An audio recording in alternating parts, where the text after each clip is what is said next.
investisseur qui convainc les autres de vous rejoindre. Il y a des débats réguliers sur ce que c'est qu'une start-up, mais admettons que c'est une boîte qui fait de l'innovation pour résoudre des problèmes et qui est dans une phase d'incertitude. Il y a un potentiel de croissance, on est plus dans la définition, mais cette incertitude est très importante. Le business model n'est pas encore validé, est-ce que le produit va marcher? Il y a beaucoup d'incertitudes autour d'une start-up. Et ces incertitudes se traduisent pour les investisseurs qui investissent dedans par une équation très simple. Une grande partie des entreprises dans lesquelles nous allons investir, après les avoir sélectionnées avec le plus grand soin, vont mourir. Ça va jusqu'à 80% de perte. C'est quelqu'un qui vous donne un chèque en se disant qu'il y a 80% de chances que vous perdiez son argent. Personne ne peut vous rendre le meilleur service. Quand j'ai choisi la meilleure start-up la plus belle possible, avec tous les critères, tout est ouvert, je perdrai entre 25 et 50% de ma mise. Alors, ce que cela veut dire qu'il faut retenir du coup sur les contraintes, nous avons pour Partech Africa un fonds de 100 millions d'euros. Alors, sortez vos calculettes, s'il vous plaît. Admettons que nous perdions les 50 millions. C'est un fonds que nous avons levé auprès d'investisseurs comme le groupe Orange, comme l'IFC, comme la Banque européenne d'investissement, pour 10 ans extensibles. Nous devons leur rendre dans 10 ans un certain montant. Donnez-leur un taux d'intérêt de 8%. Pour juste voir ce qu'ils attendent de nous. 8% sur 10 ans, ça vous mettra à combien sur les 100 millions? Quelqu'un a une calculette? Ça va faire de l'ordre de 270 millions. J'ai perdu 50 déjà. J'ai des management fees, il faut les salaires, les voyages, tout ça. Je vais investir 40 millions. Ce n'est pas... Donc l'investisseur, on n'est pas méchant, c'est juste qu'on a internalisé le fait que vous allez perdre notre argent. Et donc ceux qui ne le perdent pas doivent rembourser le reste. Je ne sais pas si c'est une bonne définition d'ici, mais c'est celle avec laquelle je fonctionne. Un disclaimer et un caveat, parce que j'aimerais quand même inviter après Olivier et Grégoire, s'ils sont là, et d'autres investisseurs à me corriger. Tout ce que je partage ici dans cette scène, c'est ce que j'ai appris les 2 dernières années. C'est tout frais. Dans un an, je vous dirai ce qui était faux là-dedans. Dans notre cas, Partech Africa, nous investissons en série A, série D, des tickets de 1 à 5 millions, pour des entrepreneurs qui en sont... Alors, ce que nous appelons une série A, c'est une start-up qui a déjà lancé son produit. Donc, je suis désolé si vous n'avez pas lancé, un investisseur de série A ne peut pas. Valider un certain nombre de choses que le marché veut de ce produit, qu'il y a un business model, même à petite échelle, qu'il y a un client qui accepte de vous payer, et ensuite, finalement, valider sur un périmètre petit, mais suffisant pour qu'on puisse avoir testé un certain nombre d'options sur les sujets suivants. Quelle est votre stratégie go-to-market? Comment vous allez vendre votre produit, l'amener sur le marché? Vous avez testé plusieurs choses et vous avez trouvé le levier qui marche. On va mettre l'argent sur ce levier. Est-ce que vous avez un business model viable? La boîte ne sera pas rentable pendant les 10 prochaines années, nous le savons. Donc, il doit y avoir des mécanismes, on en parlera tout à l'heure pour évaluer ça. Et un certain nombre de choses comme ça, en série A, et vous pouvez prendre l'argent dans l'investisseur. Nous, quand nous investissons dans une boîte, comme je le disais tout à l'heure, souhaitons être un actionnaire minoritaire dans la boîte dans laquelle nous investissons. Vous allez voir que tous les investisseurs VC resteront minoritaires dans le tour de table. Alors, vous avez passé une phase avant, l'amorçage, où vous avez un investisseur extrêmement courageux, comme Olivier, qui vous a donné de l'argent, qui s'est retroussé les manches, qui a mis les mains dans le cambouis et qui vous a aidé à gérer, à structurer votre boîte. À ce moment-là, en général, quand vous allez voir le fonds d'amorçage, la start-up n'est pas structurée. Et donc, nous n'avons aucune ambition de gérer la boîte à votre place. Quand nous investissons sur des équipes capables de gérer leur boîte day-to-day. Mais ce que nous espérons faire, c'est vous apporter de la valeur sur la phase de croissance dans laquelle vous entrez. Et je vais donner un exemple pour être très concret. Vous prenez un excellent entrepreneur nigérian ou sénégalais qui a monté une très belle boîte, qui fait, je ne sais pas, 2-3 millions de dollars de chiffre d'affaires. Ça commence à marcher, il a un truc. Et il veut aller dans 10 pays africains. Mettons qu'il est sénégalais, ça a compliqué les choses. Il va aller au Nigeria, au Ghana, en Côte d'Ivoire, au Kenya, etc. Imaginons que dans chacun de ces pays, il veut des partenaires. Il ne connaît pas les opérateurs, il ne connaît pas les banquiers, il ne connaît personne dans ces pays. Il ne connaît pas le cadre de ces pays-là, il n'a pas le contexte, il ne connaît pas le marché. Et c'est la réalité. Nous, Africains, en général, connaissons très bien notre pays et l'Europe. ou notre pays et les US. On ne connaît pas bien les autres pays africains. Donc il a besoin qu'on lui ouvre les portes. Il a besoin qu'on s'assoie, qu'on discute de sa stratégie, qu'on lui parle des marchés, qu'on introduise aux bons partenaires, aux bons experts, etc. C'est le rôle que nous jouerons probablement dans le board plutôt que le day-to-day. Je reviens un peu sur donc la structure et comment fonctionne le fonds. Nous avons fait une première ligne de série A dans votre boîte. Nous avons pris, je ne sais pas, 20%. C'est optimiste, hein? Est-ce que ça se fait encore d'avoir 20% sur une série A? Madame Diop de ODV me dit que non, pour vous dire. Mais nous avons une position. La boîte va lever de l'argent plus tard. Nous allons remettre. Si elle marche, tant soit peu. Et donc, ça veut dire que nous allons avoir plusieurs tours de table dans lesquels nous mettons dans la boîte, mais c'est généralement pour maintenir nos 20%. Donc, nous devons nous préparer à rester avec vous sur 1-2 rounds d'investissement. C'est pour ça que je dis qu'un investisseur s'engage avec vous, c'est pour la durée. Donc, c'est normal qu'au début, il y ait une cour très longue et un contrat prénuptial assez bétonné. Et qu'on prépare aussi la séparation parce que c'est un engagement particulier, nous sommes là pour la durée, mais nous savons que nous allons nous séparer. Inévitablement, dans 10 ans s'il le faut, mais nous devons sortir et rendre l'argent à nos investisseurs. Donc voilà pour nos contraintes, comment on fonctionne avec vous. Mais maintenant, je voudrais parler un tout petit peu, 5-10 minutes, des critères d'investissement. C'est très difficile de les synthétiser, les critères d'investissement. Alors, je vais vous faire les 4 M habituels. Ensuite, je vous proposerai quelques conseils pratiques et j'inviterai et les investisseurs qui sont dans la salle et ceux qui sont dans la salle qui ont déjà levé tout à l'heure à aussi partager leurs conseils pratiques. Alors, critères d'investissement. Sachant qu'on doit faire 6 ou 7 fois la mise sur une boîte, quelles conditions doit-on réunir pour investir dans cette boîte? Je vous assure, je ne partirai que de cette contrainte-là. Ok, on va commencer par ce que nous propose Momar, taille de marché. Évidemment, pour que notre investissement fasse 6 fois plus, il faut probablement que l'entreprise grandisse 20 fois plus.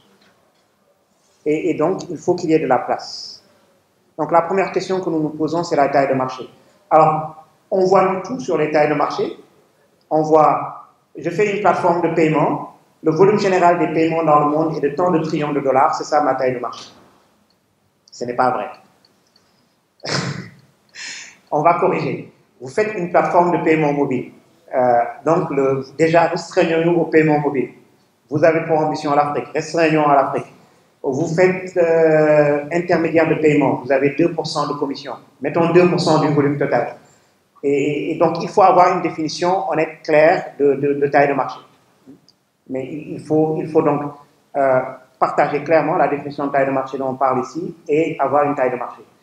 En Europe, j'entends les VC dire, si votre taille de marché, après tout ce process, était moins d'1 milliard, laissez tomber. d'1 milliard d'euros. Il nous faut de la place parce qu'on ne pense pas que vous allez prendre 40% du marché. On pense honnêtement que vous êtes bon et que vous allez prendre 5% du marché. Donc, taille de marché. Caveat, ici, souvent vous serez sur un marché en train de se développer. Si le marché ne semble pas assez gros, expliquez pourquoi il va grandir dans les années qui viennent avec l'entreprise. Un deuxième critère, à votre avis. Allez.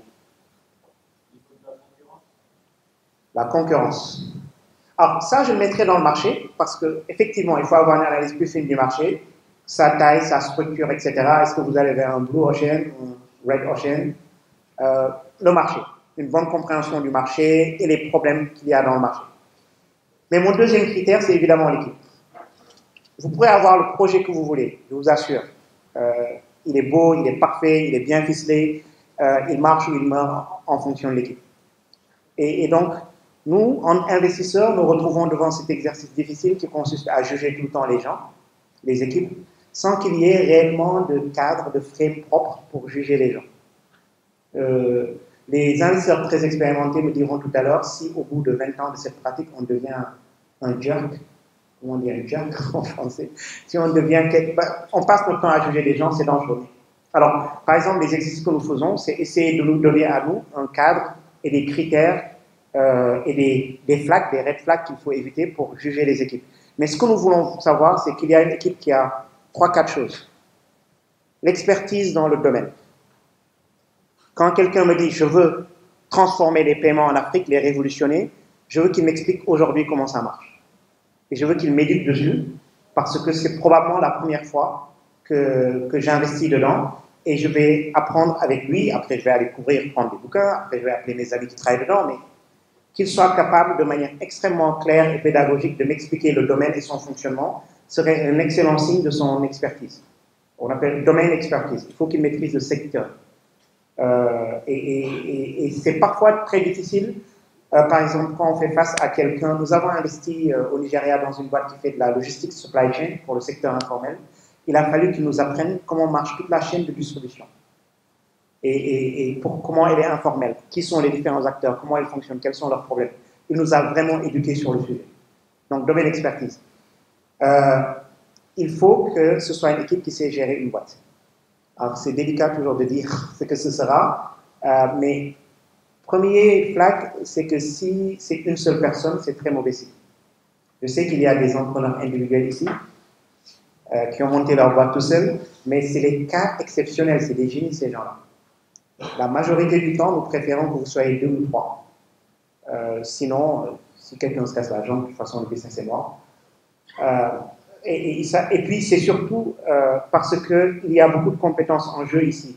Il y a souvent les gens qui ont la partie conceptuelle. Moi, je sais faire des théories surtout, mais si vous me demandez de faire de l'exécution, votre projet n'ira nulle part. Donc, si je fais un projet et qu'il n'y a pas à côté de moi quelqu'un qui sait faire de l'opérationnel, qui sait planifier, exécuter, n'investissez pas dessus. Je vous le dis d'avance, si je viens vous voir un jour. N'investissez pas dessus parce qu'il faut cette capacité opérationnelle. Et je pense qu'en Afrique, on doit en parler. Nous sommes dans un cadre où l'opérationnel est extrêmement difficile parce que rien autour de vous ne marche. Il n'y a rien de plus important que cette capacité d'exécution. Donc, cette capacité opérationnelle. Et ça, on pourra en parler, peut-être qu'on pourra vous décrire, mais cette capacité opérationnelle, c'est la capacité de planifier. C'est quelqu'un à qui vous parlez, il a un dashboard sous les yeux, il a les bonnes KPI sous les yeux, il traque ça au jour le jour. Et quand il vous dit qu'il fera quelque chose à telle date, ce sera fait à cette date-là. Et c'est une compétence extrêmement particulière. Il y a vendre. Hein. Vous pouvez faire le plus beau produit. Si vous n'avez pas dans votre équipe des capacités de vente, ça n'ira pas loin. Donc, il faut un certain nombre de compétences réunies autour de la table. Alors, précisons que ces compétences ne doivent pas être tous dans l'équipe de fondateurs. Ces compétences peuvent être recrutées. Alors, nous jugeons aussi une équipe à la qualité de ses recrutements. J'ai entendu quelqu'un récemment le dire méchamment, A people recruit A people, B people recruit C people. R1. OK? Donc, la capacité de l'équipe à recruter, à convaincre et à garder dans son équipe des gens extrêmement compétents est un très très bon signe sur cette équipe-là. Et surtout si elle veut grandir de 8 personnes à 400 personnes pendant les 5 prochaines années, ce sera crucial. Toujours dans la qualité de cette équipe, les relations au sein de l'équipe. Quand vous allez rencontrer un investisseur, vous êtes plusieurs, vous êtes autour de vous pitchez, la moitié du temps, ce qu'on est vraiment en train de faire, c'est vous regarder interagir. Ce que vous nous racontez, on l'a lu dans le deck. On vous pose des questions, on vous regarde interagir. J'ai vu par exemple récemment un pitch où les 2 entrepreneurs à la sortie, notre conviction, la remarque de toute notre équipe, c'était il y en a un qui n'a aucun respect pour l'autre. Ça ne va pas durer. Le taux de mortalité de boîtes dans notre portefeuille, c'est une rupture entre les fondateurs. Donc c'est très important pour nous. D'ailleurs, encore une fois, quand on commence, on écrit les clauses de divorce, parce que il y aura divorce un jour entre les fondateurs. Donc l'équipe. Un troisième critère important pour nous, alors c'est très difficile d'en parler, mais nous mettons ça dans un bucket que nous appelons modèle, qui inclut le produit. Alors, aujourd'hui, en Europe et aux US, je vois un phénomène assez étrange. La plupart des gens sont tellement sophistiqués dans la rédaction de leur présentation que vous lisez le deck et vous n'avez jamais vu le produit. On ne vous fait pas la démo, on ne vous le montre pas, on ne vous parle que d'investissement. Moi, je suis plutôt d'une école, un peu vieille école. Avant de me parler, montrez-moi votre produit. On veut voir le produit. Mais avant de me montrer le produit, quand je suis en train de dire montre, gardez le produit et expliquez-moi le problème que le produit est censé résoudre. Mettez-moi en contexte pour que je comprenne votre produit. Mais le produit est dans le modèle. Il faut qu'on ait la conviction que ce produit répond au problème que vous avez posé. Ensuite, il faut que ce produit puisse être vendable. Alors, évidemment, vous avez devant vous un pitcher génial qui sait vendre des glaces aux Esquimaux, mais il faut que ce produit-là, qui nous montre que les gens l'ont acheté. Donc, c'est pour ça que je dis, nous, en série A, le produit doit être déjà lancé à avoir des clients. Et que nous voyons les clients, leur feedback, etc. Le produit est vendable. Ensuite, il faut que ce produit-là, donc, qu'on ait identifié la stratégie de commercialisation, le go-to-market strategy. Est-ce que vous avez votre plateforme de paiement qui est destinée aux PME? Est-ce que vous allez trouver les patrons de PME qui prennent des décisions en faisant une campagne Facebook? Ou est-ce que vous allez le faire avec une campagne d'affichage dans la rue? Ou est-ce que vous allez faire du porte-à-porte? Est-ce que vous avez testé ces différents canaux? Est-ce qu'ils marchent? Quelle est leur efficacité? Et ensuite, comme je le disais tout à l'heure, le modèle, c'est aussi le modèle économique. Votre boîte n'est pas rentable, ne le sera pas pendant la phase où on est chez vous, mais nous voulons savoir que vous avez un business sain. Je vais prendre une industrie où il y a plein d'exemples. Prenez l'industrie du streaming. Qu'est-ce que c'est que faire Netflix? C'est convaincre plein de gens d'aller en ligne, de s'abonner sur votre service. Vous allez dépenser beaucoup d'argent pour faire de la pub en ligne, pour faire de la pub partout pour faire connaître votre service. À la fin, vous allez avoir un certain nombre de gens qui vont arriver, qui vont s'inscrire sur votre site, ils vont vous payer un montant, 10 $ par mois, pendant un certain temps, et après un certain nombre d'entre eux vont se désabonner.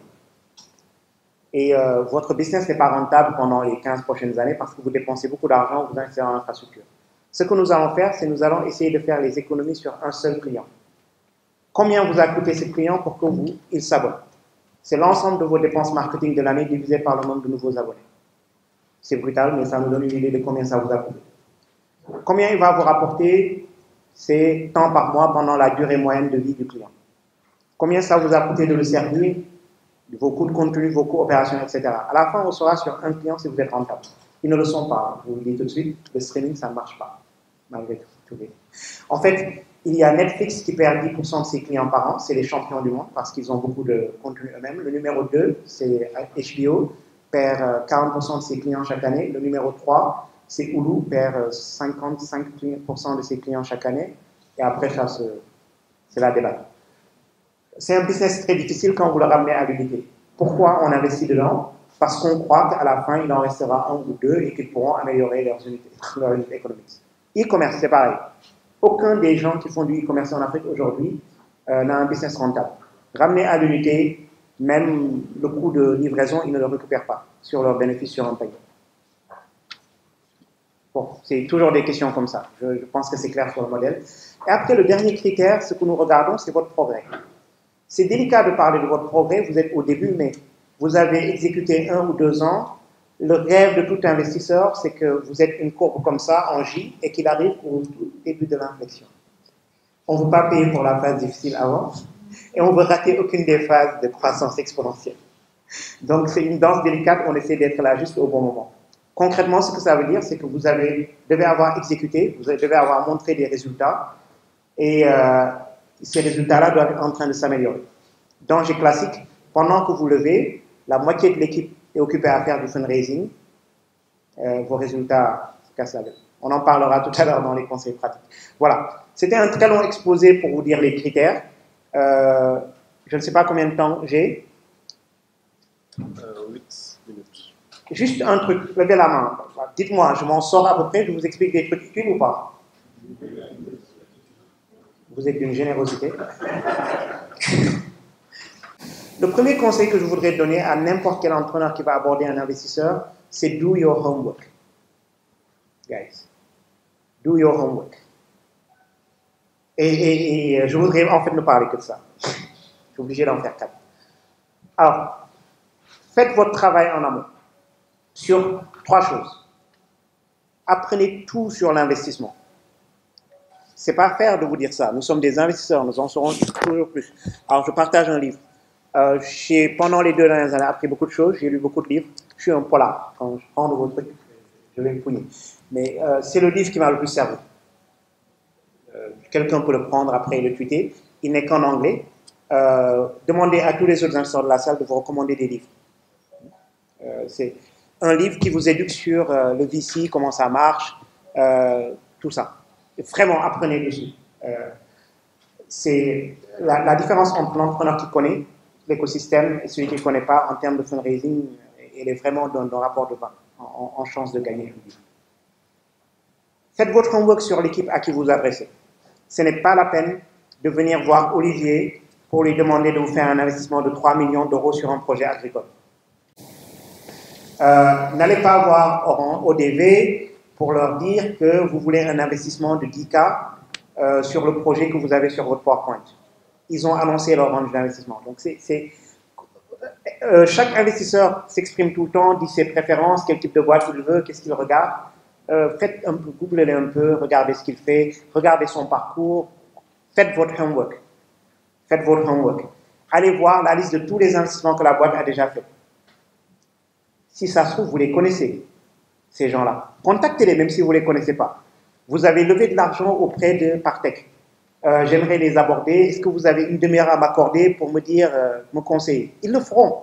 Ah. Donc, il vous faut une stratégie de fundraising.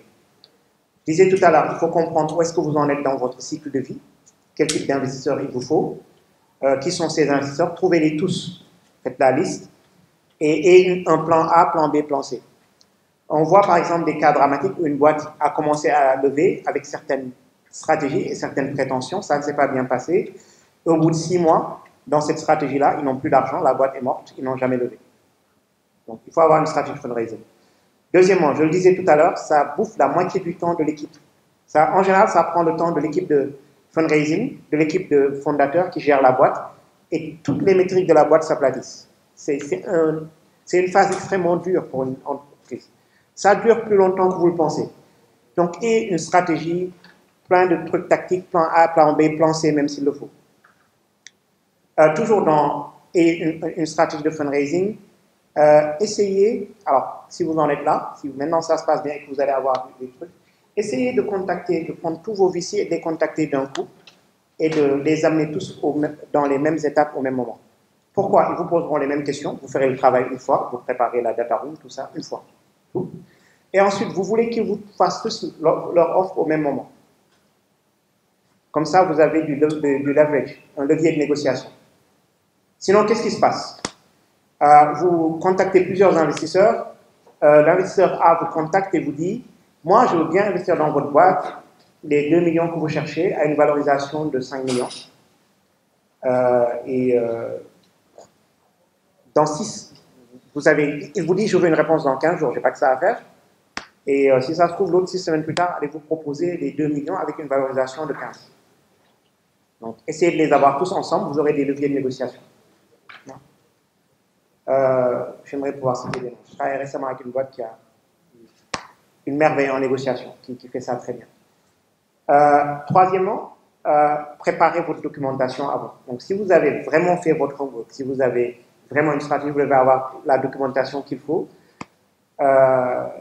Et c'est pas compliqué finalement la documentation pour un fundraising. C'est d'abord un deck 10 slides au max qui couvre tous ces aspects-là, marché, équipe, modèle, etc., qui dit clairement combien vous le levez pour faire quoi.